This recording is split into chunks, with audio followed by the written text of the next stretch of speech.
Hello everyone, welcome to my next video. So as requested by many researchers, I shall discuss in this video how to write a review paper. But before that, don't forget to like, share and subscribe.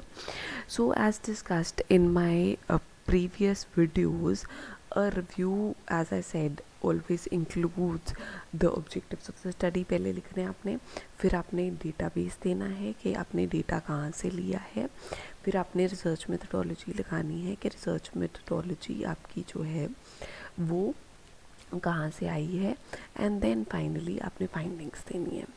So these are the 4 important elements of a review of literature. So as requested कि review paper कैसे लिखते हैं वो बताना है. So in that case I shall discuss it with an example कि review paper कैसे लिखा जाता है. For example, this is a review paper on financial literacy. So as usual हम एब्स्ट्रैक्ट से बिगिन करेंगे. एब्स्ट्रैक्ट का मैं अगली वीडियो में डिस्कस करूँगी कि एब्स्ट्रैक्ट में आप एग्जैक्टली क्या क्या लिखते हो. ठीक है. So coming to how to write a review paper, तो आप एब्स्ट्रैक्ट से शुरू करते हो. The next thing is your introduction. Introduction में आपने जनरल लिखना है about the theme on which you are focusing. ठीक है. I'll also be discussing in my upcoming video कि फाइनेंशियल लिटरेसी या और कोई भी आपका एरिया है तो उसमें इंट्रोडक्शन कैसे लिखनी है to throw ideas in the beginning, so that the audience जो आपके पढ़ रहे हैं पेपर वो कैप्चर कर पाएंगे आप कहना क्या चाहते हो. सो इंट्रोडक्शन लिखना बहुत इम्पॉर्टेंट होता है और बहुत स्किलफुली लिखनी पड़ती है. सो इन दैट केस आपको बताऊंगी कि इंट्रोडक्शन के पार्ट्स क्या होते हैं. फॉर एग्जांपल, मेरा फाइनेंशियल लिटरेसी का पेपर था तो मैंने इंट्रोडक्शन में अबाउट फाइनेंशियल लिटरेसी उसका मीनिंग दिया और फाइनेंशियल लिटरेसी के ट्रेंड्स दिए, इनिशिएटिव्स इन डिफरेंट कंट्रीज दिए. उसके बाद this is the basic framework आपने इंट्रोडक्शन में दे दिया. उसके बाद जब आप database research methodology is the next heading for your review paper. इसमें आप क्या देखते हो, आप देते हो कि पिछली previous studies, since it is a review paper, आपने बताना है कि प्रीवियस स्टडीज़ ने क्या कहाँ से डेटा लिया और क्या क्या टेक्निक्स लगाई जो कि हम रिव्यू इसी पर्पस के लिए करते भी हैं. जब हम रिसर्च करते हैं तो हमारा पर्पस यही रहता है कि रिव्यू में देख लें कि प्रीवियस रिसर्चर्स ने क्या काम कर रखा है, उन्होंने क्या कहाँ से डेटा लिया है, ताकि हम वहाँ से डेटा ना लेके कोई नया अपना डेटा एरिया लें. सैम्पल नया होना चाहिए हमारा, प्री टेस्टेड नहीं होना चाहिए. प्री टेस्टेड का मतलब यहाँ पे ये है कि पहले किसी ने उस पर स्टडी नहीं की होनी चाहिए, नया सैम्पल होना चाहिए, तभी आपकी स्टडी नॉवल रिसर्च होगी, नई स्टडी होगी. अनदर थिंग इज़ कि आपने ये देखना है कि उन्होंने क्या टेक्निक्स लगाई in terms of database and research methodology, तो आपने भी वही लगानी है. और आपने ये भी ढूंढना है कि क्या गैप था, उन्होंने क्या नहीं किया जो आप करना चाहते हो. तो एज इन मैंने यहाँ पे क्या किया है, मैंने ये बोला कि फाइनेंशियल लिटरेसी पे स्टडीज़ तो बहुत हुई हैं पर किसी ने इन टोटलिटी ये नहीं फाइंड आउट करने की कोशिश की कि क्या प्रॉबेबल रीजंस हैं for low levels of financial literacy. ये मुझे रिव्यू से पता चला जो कि मेरा गैप था.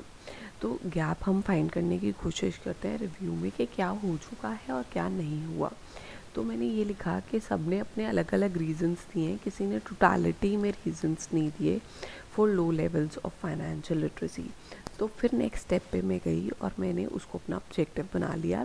पहला ऑब्जेक्टिव क्या रखा, for a review paper is to provide a review of financial literacy to the extent I can. And दूसरा मैंने ऑब्जेक्टिव क्या रखा, दूसरा मैंने ऑब्जेक्टिव ये रखा कि reasons for low level of financial literacy as explored by various researchers. मैं ये नहीं कह रही हूँ कि मैं एक्सप्लोर कर रही हूँ, मैं ये कह रही हूँ जो प्रीवियस स्टडीज़ ने in totality low levels of financial literacy के रीजंस दिए. आप इसके अलावा और कुछ भी रख सकते हैं. ऑब्जेक्टिव के एक रिव्यू दे रही हूँ और इसके बिसाइड्स मैं ये भी देखना चाहती हूँ कि फाइनेंशियल लिटरेसी लेवल कितना है और डिफरेंट रीजन्स में कितना है या डिफरेंट कंट्रीज़ में कितना है, कंपैरिजन करके मैं ये फाइंड आउट करूँगी.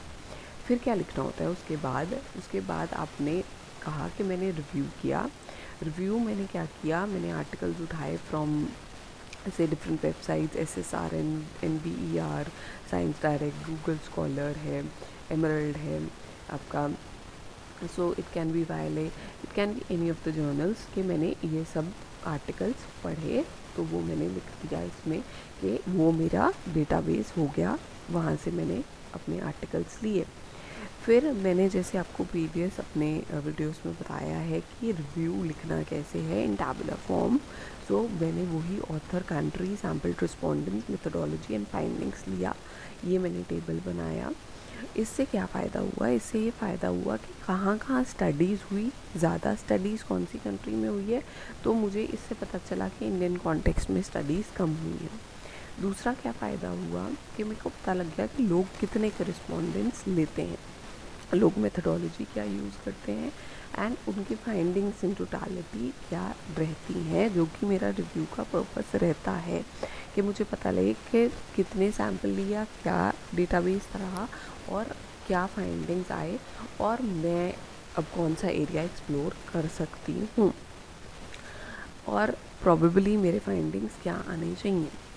उसके बाद क्या है, फाइंडिंग्स एंड मैनेजरियल इम्प्लीकेशंस में मैंने क्या लिखा कि सैम्पल रिस्पोंडेंट्स, तो यहाँ पे क्या लिखा, मैंने पहला क्या चीज़ ली थी, मैंने ये ली थी कि मैंने डिफरेंट सोर्सेज से डेटा लिया, तो मेरे sample and respondents they were mainly from USA और from other countries that I mention.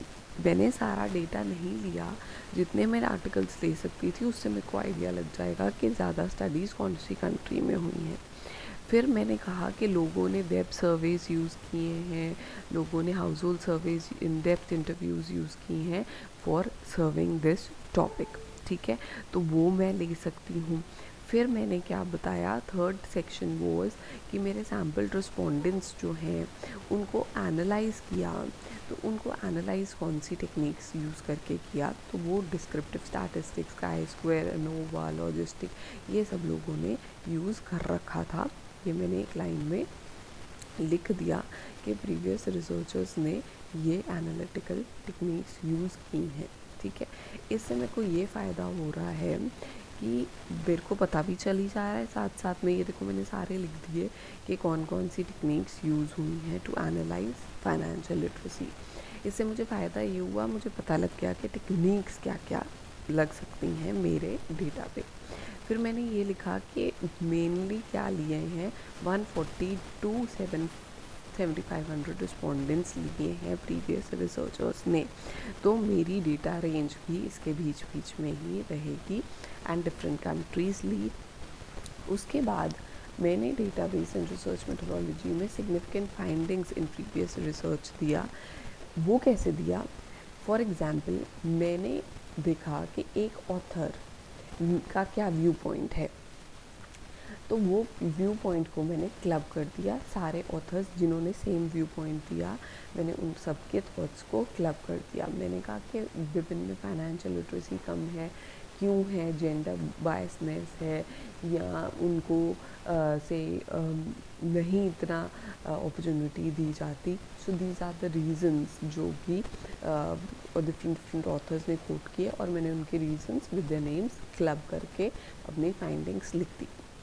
उसके बाद क्या हुआ, मैंने वेरिएबल्स एनालाइज्ड के मेरे को क्या क्या लगता है कि क्या क्या प्रॉबेबल रीजंस हैं for low levels of financial literacy, तो वो मैंने जॉट डाउन कर दिए on the basis of review of literature. So मैंने जैसे फाइनेंशियल लिटरेसी का टॉपिक था, तो मैंने पहले इकोनॉमिक सर्कमस्टांसेस डिफरेंट हैं, लैक ऑफ वेल्थ के कारण फाइनेंशियल लिटरेसी कम है, पैसा ही नहीं है, तो फाइनेंशियल लिटरेसी क्या होगी, क्योंकि financial literacy is the educate to use wealth. Then lack of participation, आप पार्टिसिपेट नहीं करते इकोनॉमिक एक्टिविटीज़ में, इसलिए आपकी फाइनेंशियल लिटरेसी कम रह जाती है, आपको इंटरेस्ट नहीं है बाय डिफ़ॉल्ट। सोशल रीजंस क्या हैं, सोशल रीजंस ये हैं कि आपकी सोसाइटी नहीं अलाउ करती। डेमोग्राफिक रीजंस हैं कि एज, ऑक्यूपेशन, इनकम, क्वालिफिकेशन के हिसाब से आपकी फाइनेंशियल लिटरेसी, जो लोग इस ऑक्यूपेशन में उनकी फाइनेंशियल लिटरेसी ज़्यादा होगी। एक डॉक्टर, इंजीनियर की financial literacy as compare to a person dealing in the stock market या बैंकर से कम होगी। तो your occupation, your qualification, your age also matters in this regard. तो ये मेरी conclusions आई. फिर आपका स्किल, आपकी एटीट्यूड, जो अपॉर्चुनिटीज़ आपको मिलती हैं, आपका इंटरेस्ट है कि नहीं है, आप रिस्क अवर्स तो नहीं हो, तो ये सब चीज़ें मैटर करती हैं. तो मैंने क्लब कर दिया क्या मेरे रिजल्ट्स आए. Then recommendations of the study में मैंने ये लिखा, जो मैंने गैप्स फाइंड किए थे. मैंने कहा था आपको इंटरेस्ट नहीं है तो आपको फाइनेंशियल लिटरेसी कम होगी, आपको प्रैक्टिस नहीं है तो आपको फाइनेंशियल लिटरेसी कम होगी, आपकी क्वालिफिकेशन अकॉर्डिंगली नहीं है तो आपको फाइनेंशियल लिटरेसी कम होगी. तो वो ही मैं रिकमेंडेशंस में लिख दूँगी कि फाइनेंशियल लिटरेसी प्रोग्राम्स इंट्रोड्यूस करनी चाहिए, हर किसी को फाइनेंशियल लिटरेसी के बारे में पढ़ाना चाहिए, हर किसी के कोर्स में फाइनेंशियल लिटरेसी रिलेटेड एलिमेंट होना चाहिए, बैंकिंग या फाइनेंशियल सर्विसेज रिलेटेड एलिमेंट होना चाहिए. तो ये सब कुछ मैं अपने रिकमेंडेशंस में लिख दूँगी. ठीक है. फॉर रिसर्चर्स मैंने ये बोला कि क्योंकि एज अफेक्ट करती है एजुकेशन, तो आप और एक्सप्लोर करो इस चीज़ को. पब्लिक को मैंने ये बोला कि if you want to be financially literate, you have to indulge into activities of buying, selling, of dealing with activities related financial services. Bank जाओ, डील करो, and then only you will be more financially literate. So this is how we going for a review paper. I'll be discussing another review paper कि कैसे, एक और example के साथ इन my next video, कि और कैसा तरीका है जिससे आप रिव्यू पेपर लिख देते हो. This is one example as requested by my researchers who are subscribing to my video. So this is how you write it. And to conclude आप यही लिख देते हो कि आपने क्या एक्सप्लोर किया इन टोटलिटी, और आपने उसके बेसिस पे क्या रिकमेंडेशंस दी. So this is how we write a review paper in this format. So to conclude क्या करते हैं, we begin with the abstract, then we go in for the introduction, meaning जो आप थ्रो करते हो आइडियाज़, एक basic framework क्या क्या हो रहा है कंट्रीज़ में. You can also give data related to India. Then database and research methodology देते हो, जिसमें आप देते हो कि प्रीवियस रिसर्चर्स ने कहाँ से डेटा लिया, क्या किया. मैं उसकी स्टडी करना चाह रही हूँ तो मेरा ऑब्जेक्टिव वो रहेगा, और प्रॉब्लम्स मेरे को लगता है मुझे एक्सप्लोर करनी चाहिए, या जो भी आपका ऑब्जेक्टिव है, मैंने कहाँ से डेटा लिया from various websites. Then as prescribed author country, sample, respondent, methodology and findings. जो रिव्यू के आपके मेजर 4 एलिमेंट्स हैं वो आप जॉट डाउन कर लीजिए सारे आर्टिकल से, ऐसे टेबल बना लीजिए. एंड देन फाइंडिंग्स में यही सब चीज़ें, कि कौन सी कंट्री की स्टडीज़ थी, क्या उन्होंने डेटा कहाँ से लिया, थ्रू इंटरव्यूज़ लिया, कैसे एनालाइज किया, कितने ऑन एन एवरेज रिस्पोंडेंट्स लिए, और टोटालिटी में उन्होंने क्या क्या व्यूज़ दिए. आपको ये पता लग जाएगा कि लोग एक ही बात कह रहे हैं, डिफरेंट बात कह रहे हैं, और फिर आप उनको क्लब करके इन डिफरेंट कैटेगरीज लिख सकते हैं, और उसकी बेसिस पे रिकमेंडेशंस दे सकते हैं.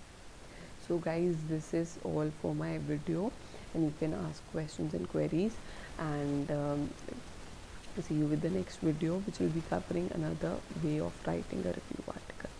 Thanks for now.